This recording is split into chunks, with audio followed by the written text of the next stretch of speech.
ہم ایک عجیب قوم ہیں جو کام اللہ کو ناپسند ہیں وہ کرتے وقت ہمیں کوئی جھجک نہیں ہوتی، لیکن جب اسی اللہ کے سامنے ہاتھ پھیلانے کی باری آتی ہے تو دل کانپنے لگتا ہے۔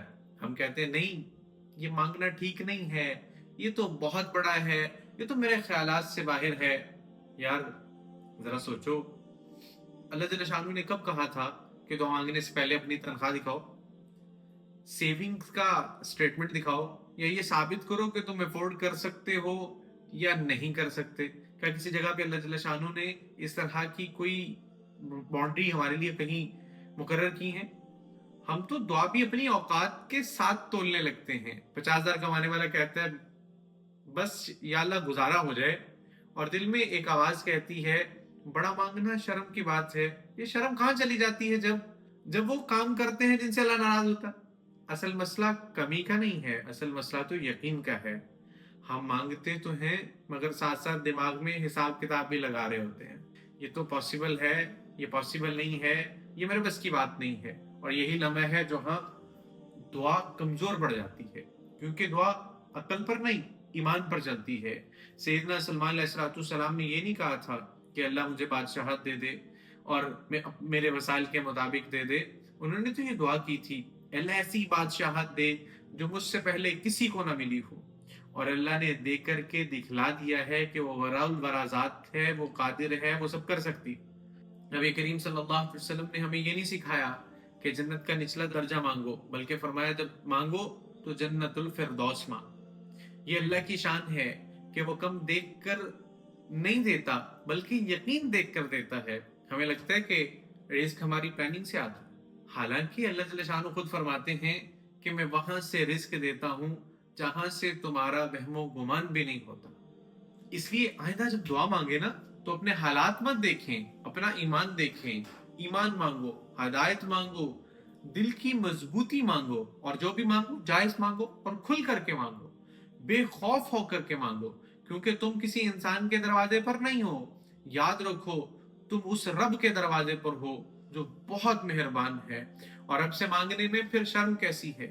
رب سے مانگنے میں تو صرف یقین چاہیے بس۔ وہ ایسا غفور الرحیم رب ہے جو تمہیں اپنا محبوب دے سکتا ہے، تو پھر باقی پیچھے کیا رہ گئے؟ تمہاری جتنی بھی جو ہے وہ سوچ، تمہاری طاقت ہے، اس کے مطابق نہیں مانگو یار، اپنی حیثیت کے مطابق نہیں مانگو، اللہ جل شانہ سے اس کی شان کے مطابق مانگو۔ اس لیے جب بھی مانگو نا تو اپنی حیثیت کے مطابق نہیں مانگو یار، اللہ جل شانہ کی شان کے مطابق مانگو۔ چھوڑ دو کہ تمہارا گھر چھوٹا ہے، گاڑی بڑی کہاں کھڑی کرو گے؟ یار جو اللہ بڑی گاڑی دینے پہ قادر ہے نا سر، وہ بڑا گھر دینے پہ بھی قادر ہے۔ جو اللہ جل شانہ تمہیں مال دینے پہ قادر ہے، وہ اس مال کو حساب کتاب لگانے کے لیے تمہیں ملازم دے دینے پر بھی قادر ہے یار۔ جو اللہ جل شانہ تمہیں دنیا کی نعمتیں دینے پر قادر ہے، وہ تمہاری آخرت کو سنوار دینے پر بھی قادر ہے۔ دنیا کو تو اللہ نے ان ساری چیزوں کو تمہارے مقدر پہ رکھا ہے، اصل تو آخرت ہے۔ آخرت کو اللہ جل شانہ نے تمہاری اس محنت کے ساتھ جوڑا ہے۔ صحابہ کرام رضوان اللہ تعالی علیہم اجمعین کی زندگیوں کو اٹھا کر کے دیکھ لیجئے، انہوں نے جتنی محنتیں جو ہے وہ آخرت کے لیے کی تھیں، اللہ نے اتنی ہی دنیا لا کر کے ان کے قدموں میں ڈالی ہے۔ تاریخ کے اوراق پلٹ کر کے دیکھیے، ایسا وقت بھی ملتا ہے کہ مسجد نبوی کے اندر مال غنیمت کے ایسے انبار لگے ہوئے تھے کہ ایک طرف کھڑا بندہ دوسری طرف کھڑے بندے کو نہیں دیکھ سکتا تھا۔ یہ تو صحابہ کرام کہتے تھے کہ اگر ہم اپنی ہڈیاں بھی پسوا لیتے تو دنیا اتنی نہ کما سکتے تھے جتنی اللہ جل شانہ نے اس دین کی برکت سے دے دی ہے۔ تو کرنے والی ذات اللہ کی ہے بھائی، اللہ جل شانہ کی ذات علی پہ یقین رکھو، اور بس اس باؤنڈری کو سمجھنے کی ضرورت ہے جو اللہ جل شانہ نے ایک ڈرا کر دی ہوئی ہے کہ this is right and this is wrong, یہ حلال ہے، یہ حرام ہے، یہ کرنا ٹھیک ہے اور یہ کرنا غلط ہے۔